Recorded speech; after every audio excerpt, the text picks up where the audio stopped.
All right, welcome back to an update 21 of Can We Fire Off an Income Portfolio? For those of you who join us for the first time, my name is Tony. Me and my wife retired off our income portfolio about 2 years ago in the mid 30s, and we have been living and documenting our journey ever since. If you're interested in the journey, please follow along. And I do update every month, and we do some video in between as well. So let's get into it. So I posted a Reddit update usually before the video comes out every month, around like a mid-month. So this is update number 21 for July 2026.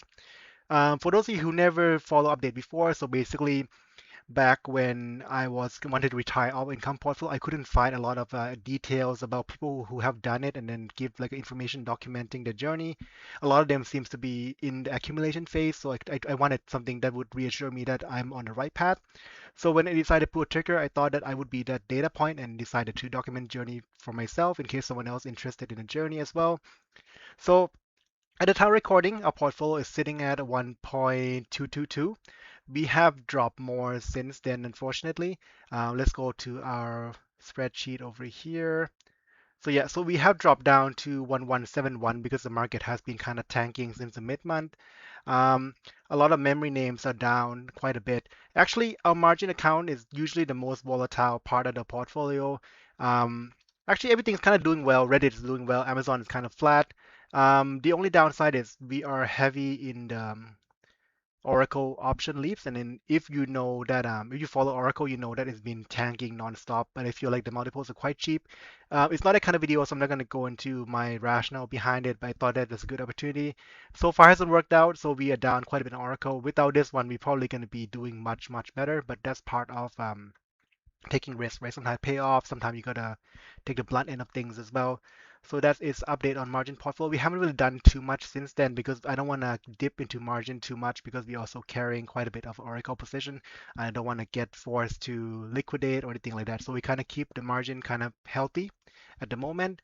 The main portfolio, this is basically the part where I reinvest everything and then using it as a long-term growth.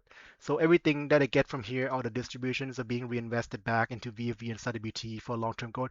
The idea is that 30 years down the road, this part is going to be basically the part that like a backup part in case all else fail kind of thing. So that's main core portfolio. Margin account again is more like a whatever I see fits at a time. Sometimes I invest in fixed income, sometimes I invest in stocks, sometimes I invested in leaps, but it fluctuates depending on the time. Just up to this year, margin account was really heavy in fixed income, mainly preferred shares, and they have been doing quite well.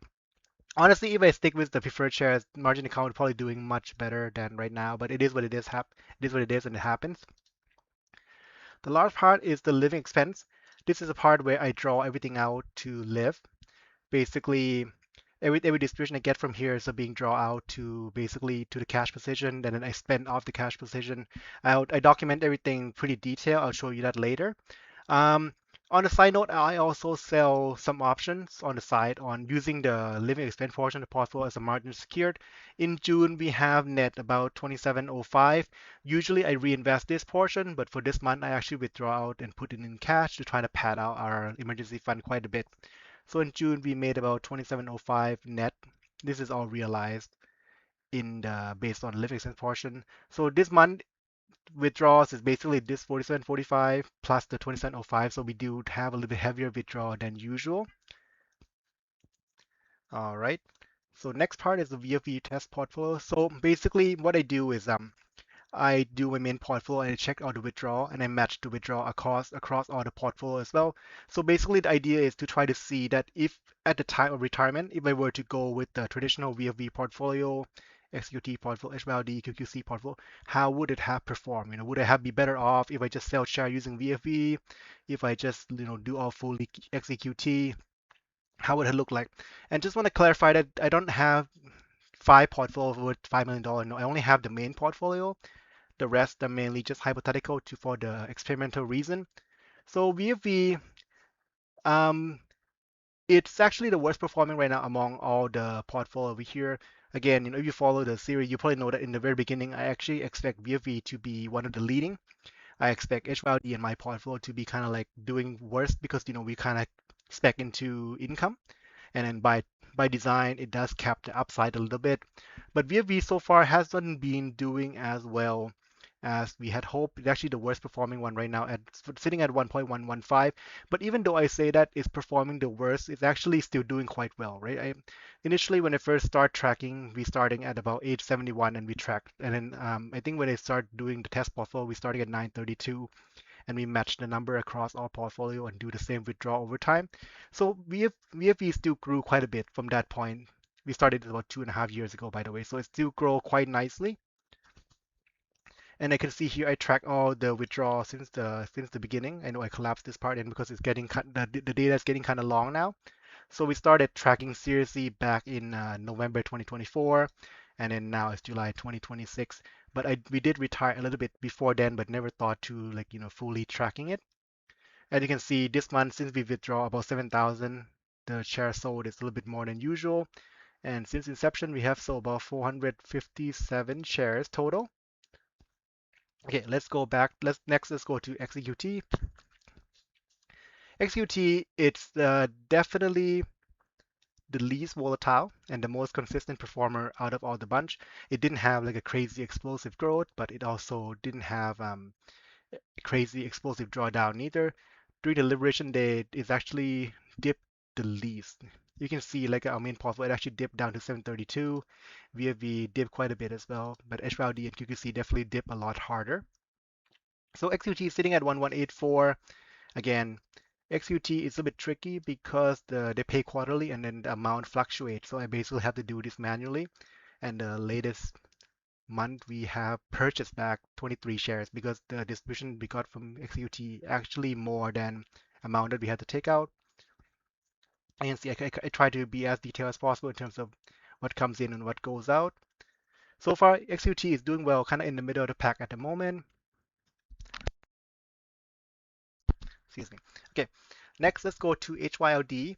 HYLD, for usually not familiar, is basically all US cover call income based and then by Hamilton, and then they do a leverage of 25% on top. It's been quite the staple for among all the Canadian income investor.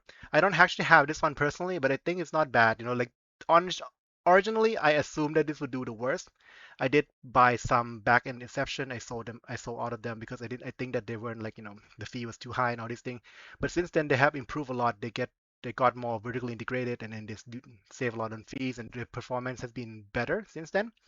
Um, XUT originally I thought they would do the worst, but they actually beat out VFV by quite a bit due to the nature of HYLD paying, I think it was like over 10% of a yield. Every month we actually have to buy back shares. So basically the share price by this, sorry, the share amount by design gonna go up every month. And then as you can see here, we're starting at about 64,000 shares and now we are at 73,000 shares. Last month we have purchased 225 shares into the portfolio distribution. It did increase to 0.162. They've been increasing quite a bit. I do feel that the increasing schedule is a little bit too aggressive. I'd rather, just smoothing out over time, not being so aggressive like this. But it could be just doing back end stuff that I do not understand, so I'm not going to comment too much on it. Due to the nature that HYLD pays so much, I did slap a 10% tax upfront on the distribution because I feel like it would be unfair to not tax at all. Um, yep. So that's HYLD. Next, let's look at QQC. QQC is basically a NASDAQ 100 index. This one has performed the best. Our main portfolio beat out QQC for a little bit until the Oracle tanked, and now we are underperforming QQC. So QQC is sitting at 1.243, is performing the best out of our portfolio so far. I actually had to retrofit the data back because originally I didn't track this one until 6 months ago. So basically I retrofit all the data. I'm pretty sure it's correct. I double checked it a few times. Again, QQC. Um, because the payout is the dividends is basically fluctuates. So basically, again, I have to do manually. And so far since inception, we have sold 2,000 shares from 26,600 shares down to 25,500 shares. Okay, let's take a look at the side-by-side data. So this is since inception, we are starting at the same amount, 932,363. I track the cash holding, the amount to withdraw, and then you can see that the amount withdraw kind of fluctuate over time, and then the last month was quite a bit at 740, 7425. Our cash position has been dwindling down quite a bit. We did use all the cash during the Liberation Day to kind of went out and buy into the portfolio. Again, when I buy, I will buy same. If I put in 20,000, I will put in 20,000 across our portfolio just for to make sure that the experiment kept the integrity as much as possible. Our cash position has been dwindling down quite a bit because this year we have a lot of unforeseen expenses, and we did have a lot of things that happen. You follow the journey, you probably know that we're going through some kind of health issue in the family right now, and there were other things that I don't want to get into. So this is the point of recording from this month, and then this is basically the current. Let me just zoom in a little bit. This is the current time, like today. So as you can see that we did dip quite a bit more due to the tech dipping and also Oracle keep tanking. The bottom is not in sight at the moment. Um, let's go back to 100% here. S&P 500, despite being the least performing, is also performing quite well from 932 now to 115. XQT, been very steady. If I'll show you the graph, which is gonna kind of visualize the whole data point a little bit better. So let me just move this up a little bit here. So this is a graph, right? As you can see, we are starting over here, and then during the Liberation Day, everything dipped quite a bit. XQT, which is the yellow line, did dip the least. And then despite they don't have like a crazy explosive growth, they kind of have a very smooth out growing. I feel like over time this video become like a XQT marketing thing, but I have nothing against XQT. I'm not for it. I'm just want to present the data from the way I see it, right? Of course, our portfolio and QQC has been doing quite well. We did beat out QQC for a few months, and then Oracle start tanking, and then everything just kind of crapped the bed a little bit.